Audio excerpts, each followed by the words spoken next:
પાંડેસરા વિસ્તારમાં શાળામાં નાચવા બાબતે વિવાદ. પાંડેસરામાં 4 વિદ્યાર્થીઓએ મિત્રને માર્યું ચપ્પુ. સુરતમાં ફરી એકવાર સગીરોમાં વધતા જતા આક્રોશની હચમચાવતી ઘટના સામે આવી છે. સુરત શહેરના પાંડેસરા વિસ્તારમાં આવેલી એક શાળામાં નાચવા જેવી સામાન્ય બાબતે થયેલા ઝઘડામાં 4 વિદ્યાર્થીઓએ ભેગા મળીને પોતાના જ મિત્ર પર જીવલેણ હુમલો કર્યો હોવાનું બહાર આવ્યું છે. આ ઘટનાને પગલે વાલીઓ અને શિક્ષણ જગતમાં ભારે ફાળ પડી છે. નજીવી બાબતે ખેલાયો ખૂની ખેલ.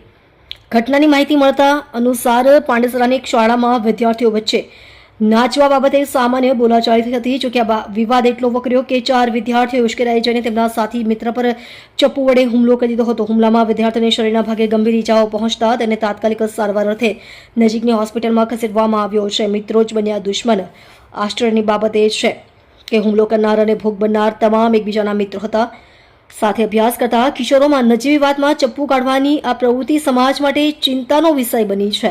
બનાવની જાણ થતાં જ પાંડેસરા પોલીસ કાફલો ઘટનાસ્થળે દોડી ગયો હતો. પોલીસે નોંધી ફરિયાદ.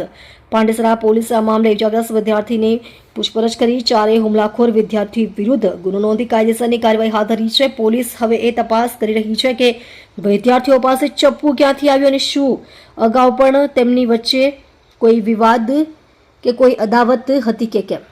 આપ જોઈ રહ્યા છો ગુજરાતની સૌથી પહેલા ખબર આપતી Surat express news channel director Rajesh મંગલેની સાથે.